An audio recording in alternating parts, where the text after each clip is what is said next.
Olá, começa agora o Religare Conhecimento e Religião. O Brasil conta com 896 mil indígenas, segundo dados do IBGE.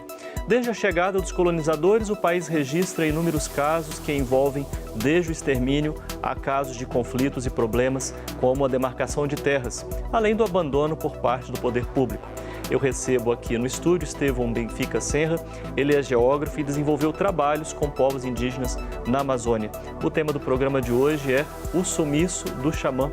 O nosso convidado está lançando o livro com esse título, que conta histórias ligadas a esses povos. Seja bem-vindo, Estevão, ao Religare.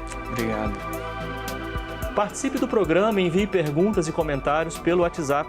O nosso número é 31996428473. E se você gostou da entrevista e quer assistir de novo, se você quiser compartilhar com alguém ou postar os vídeos nas redes sociais, você pode procurar por Religare Conhecimento e Religião no YouTube, inscrever-se no canal e não esqueça de marcar o sino para ser avisado quando um novo programa for postado. Estevão, antes de falar sobre o seu livro, eu queria conversar um pouco com você sobre a sua experiência com os povos indígenas. Você tem uma experiência com os povos Yanomami, no norte do país. Eu já tive alguma experiência de trabalho com outros povos, mas os Yanomami é o povo com que eu tenho mais tempo, né, de trabalho e de colaboração. Desde 2013 e até hoje eu sigo colaborando com eles. E que tipo de atividade você desenvolve com os Yanomami? Eu trabalhei numa organização que chama Instituto Socioambiental e lá a gente fazia um pouco de tudo, né? Mas tinha basicamente 3 grandes linhas de trabalho. Uma que eu ajudava na formação de pesquisadores indígenas para a produção de material na própria língua, desenvolvendo pesquisas interculturais, material que depois eles usavam nas escolas também. Um outro trabalho mais de... Porque como eu trabalho com mapas também, ajudar a qualificar algumas denúncias de problemas de invasão que as organizações às vezes protocolavam junto aos órgãos competentes, né? Então era um trabalho mais associado à proteção territorial. E uma outra linha de trabalho era voltado à produção que eles tinham, normalmente uma produção extrativista, e em algumas comunidades que já tinham anos que estavam num processo de aviamento, né? Então a gente estava tentando, junto das associações, organizar as comunidades para poder romper um pouco essa coisa. É uma ONG? É uma ONG. É uma ONG e ela está ligada a que grupos? Ela é sediada em São Paulo, né? Uma ONG brasileira, acho que foi fundada em 92 ou 94. A início dos 90, então. E que trabalha essencialmente com direitos indígenas. E aí tem escritórios locais. Eu trabalhava no programa Rio Negro, né? Que tem 3 escritórios ali na bacia do Rio Negro e que atua com diferentes povos indígenas. E no meu caso, eu trabalhei especificamente com os Yanomami. Sim, você trabalhava desses 3 aspectos, você falou, trabalha um pouco de tudo, né? Mas você cuidava especificamente dessa questão territorial, a questão da sua atuação com os mapas? Isso eu me dediquei bastante para isso, mas não tem jeito, você tem que jogar em todas as posições. Sim.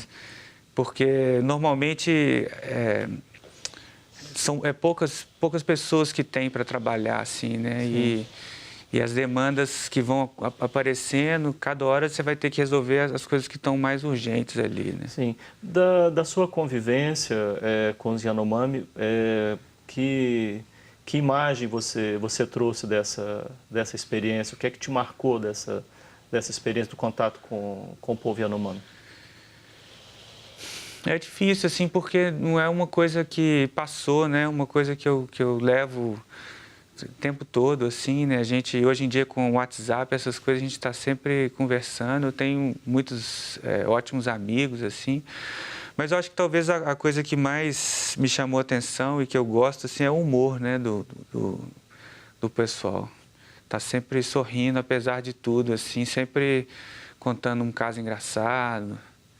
Quando nós abrimos o programa, né, e quando a gente fala da questão indígena, logo vem à mente essa história terrível que nós construímos com os povos indígenas aqui no Brasil, né, do extermínio, a questão do problema com demarcação de terras, série de conflitos e, às vezes, a ausência de uma política pública efetiva, adequada, né, para com os povos indígenas. Como é que foi conviver com esses desafios, com esses problemas junto dos Yanomami? Muitas vezes assim, o cotidiano pode ser um pouco pesado mesmo, né? Ainda mais, principalmente nas cidades. Infelizmente, as pessoas que às vezes têm a oportunidade de estar mais próximo desses povos são as pessoas que carregam os piores preconceitos e as relações mais hostis, né? Então, isso acaba transbordando também para quem está convivendo ali. Mas é como eu te falei, o pessoal tem uma maneira muito leve assim de levar a vida, então durante esse tempo todo assim a gente sempre o bom humor do pessoal sempre me deixou para cima, nunca fiquei muito baixo astral, não. Sim, você falou da questão dos invasores, né? Você cuidava de fazer o mapeamento dos invasores e tem também todo o contato deles com outros grupos, inclusive com grupos religiosos, você me comentava aqui quando a gente estava preparando a entrevista. Como é que você viu essa relação, particularmente sobre a questão religiosa? É interessante, assim, porque como é um grupo muito grande, né, uma população muito grande, eles têm diferentes experiências também sobre isso. Então, tem desde experiências que foram um pouco mais traumáticas, porque não se pensou em promover um diálogo de saberes, até experiências muito positivas, como, por exemplo, a experiência da Missão Catrimani, do pessoal da Ordem da Consolata, que tem trabalhos muito legais, assim, que pensam esse diálogo de uma maneira muito respeitosa. E eles, inclusive, foram os primeiros a organizar encontros de xamãs, para poder justamente promover essa cultura, né? E enquanto que a relação com outros grupos missionários, por exemplo, a coisa do xamanismo muitas vezes é quase que criminalizada, assim, né? É visto como um comportamento que deve ser evitado, né? Então, existe uma certa pressão sobre isso. Então, nesse embate tem de tudo, assim, né? Nessa coisa. Tem grupos que têm uma relação muito interessante, que propõem um diálogo, e outras que já têm uma coisa mais conflituosa. A gente chegado, assim, de uma outra visão de mundo e querendo apresentar uma outra visão de mundo. Querendo impor uma outra visão de mundo, né? Muito opaco a realidade que está ali se apresentando diante dele. Né? E a cultura xamânica? Porque, inclusive, você intitula o seu livro como Sumiço do Xamã. A gente vai falar sobre os vários contos que compõem o seu livro, mas o fato de ter escolhido o tema do xamanismo, né, como título aí do seu livro, talvez me leve a pensar que esse tema do xamanismo te tocou de uma maneira especial. Foi mais uma casualidade, na verdade. Sim. Talvez pela sonoridade ou até um pouco pela curiosidade que desperta também nas pessoas, né? Mas, de qualquer forma, o xamanismo Yanomami é muito exuberante, assim, é muito rico filosoficamente, também na maneira dos xamãs, na coreografia deles, nos cantos. Então, lógico que foi um tema que me chamou a atenção, né?